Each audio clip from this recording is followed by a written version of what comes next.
Mustang fans, I think it's about time we took you on a tour of our Project Fox. Come take a look. So this car came out of North Dakota and is just like it was when it left there. It's got a tube front end and a Team ZK member, Team Z lower control arms, Viking coilovers, and aerospace front brakes. Frame stiffeners. This car came with a quick performance Ford 9-inch rear end, came with 35 splined axles and 14 gears. It also came with tubular control arms for the 4-link, Viking coilovers, aerospace brakes. It's ready to go. Yeah, we know she's got a little bit of rust, a little bit of dirt, but we're about to change that. But the coolest thing, it's sitting right over there. Ford 7.3 Godzilla swap. Check this thing out.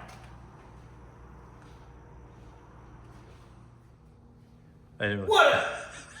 Sorry, you gotta redo that. So as many of you may already know, we are in the process of putting a 7.3 Godzilla into our 1991 Calypso Green LX Coupe foxbody Mustang.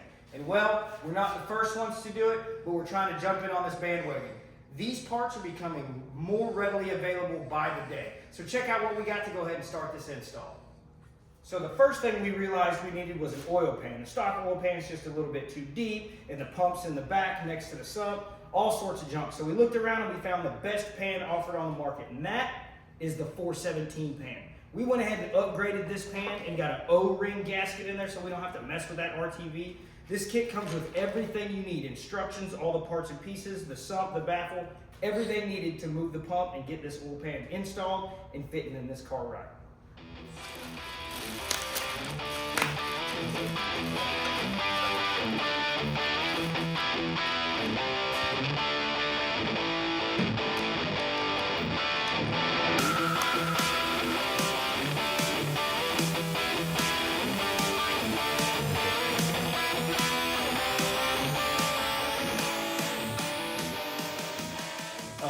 So as you can see, we've got this motor and transmission disassembled, the exhaust is off of it, the full wiring harness is off of it, and we are ready to flip this thing over, start on that oil pan. So let's get her turning.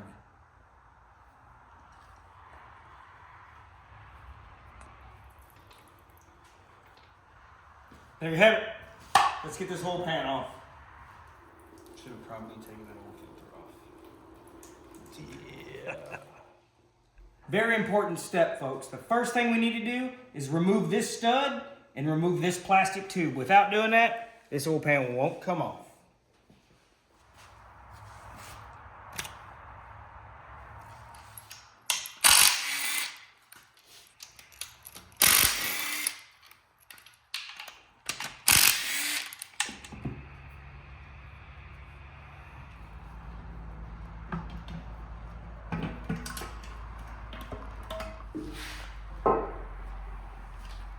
That's oil pump drive. So next we're going to remove this factory installed pump housing cover. It's key to remember that there's a dowel pin inside of this thing and fins for the pump. So we need to be very careful and make sure we don't drop anything out of it while removing it. Also be sure to maintain and keep the factory hardware because we are going to be reutilizing this hardware to install 417 Motorsports' new relocation kit.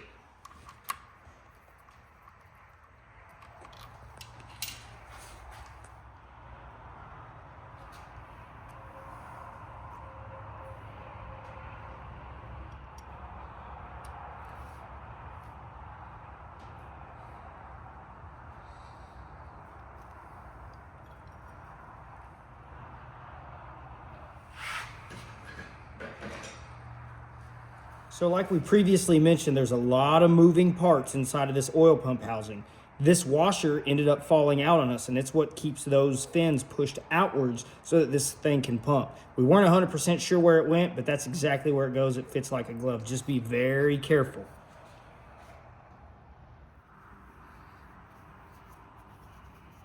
So for the next step, we're going to go ahead and install our 417 Motorsports Billet relocation oil pump housing cover. We're going to do that before we remove this pickup tube, just because we don't want anything to fall out in the motor. We're going to go ahead and get it covered up and keep on keeping on.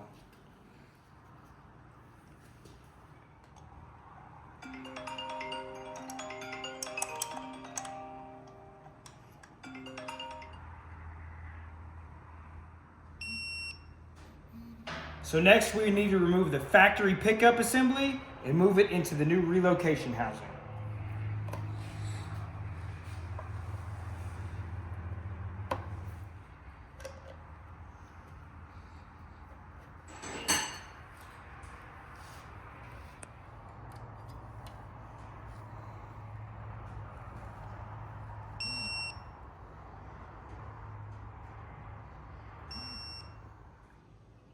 We finally got all the components installed and we're ready to put this pan on. As you can see, we got this plug installed for the factory location of the oil pickup. We've got this tray installed with these little flaps here to prevent that oil from sloshing around. And lastly, we've got 3 bolts installed that replaces the factory bolts because those interfere with the oil pan.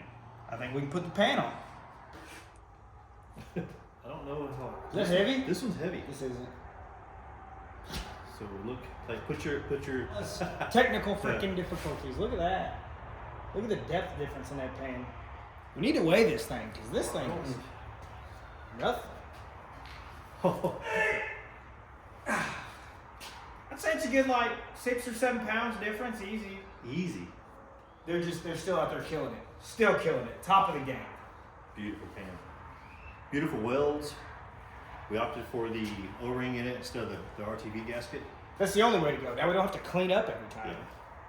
Yeah. Are we putting it on? We're not ready to put it on yet. We got a few things we got to do. We got to install a dowel pin here and a dowel pin there, and make sure we get a O-ring here. And at that point, we're ready to put it on. Hang on, come right back.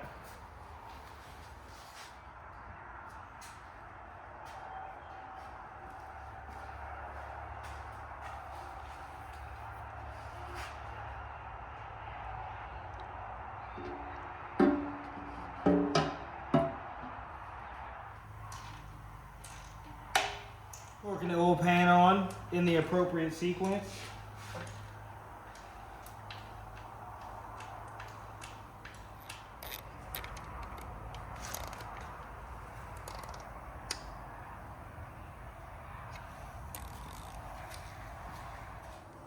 We just finished installing this 417 Motorsports 7.3 Godzilla oil pan, and what a cinch it was. It wasn't too bad. For the garage guys that are just doing it at home, it's not difficult at all. There are a few small miscellaneous pieces in there you really got to be worried about, but other than that, it goes together extremely simple. And we're super proud to have this pan on our vehicle now. It's beautiful, it's amazing.